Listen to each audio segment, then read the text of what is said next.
When Titanic reached Cherbourg in France, she was too large to be docked, so Titanic weighed anchor just out from the port in deep water. Passengers who boarded Titanic in Cherbourg were ferried to Titanic by two tenders.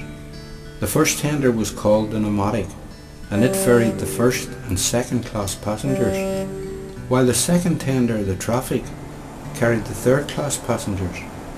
Both these tenders were built by Harland for the sole purpose of passenger transport to the larger Olympic class size vessels, which were anchored just outside of the dock.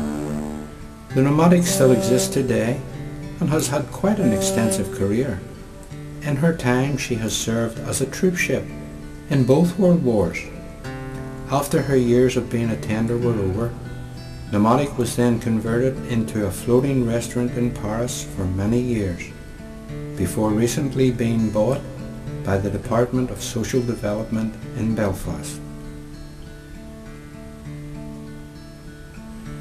Arrangements were then carried out to bring nomadic home for the first time in 95 years. The old tender is now controlled by the Nomadic Charitable Trust in Belfast and is currently open to the public as a museum, and plans are being made for its full restoration. 172 of Titanic's first and second class passengers were ferried out to Titanic on April 10, 1912. Some famous people who have travelled on nomadic: Benjamin Guggenheim, Molly Brown, Bruce Ismay and Lord Prairie. After Titanic had picked up passengers from Cherbourg, it then made its way to Queenstown in Ireland to pick up more passengers before setting sail to New York.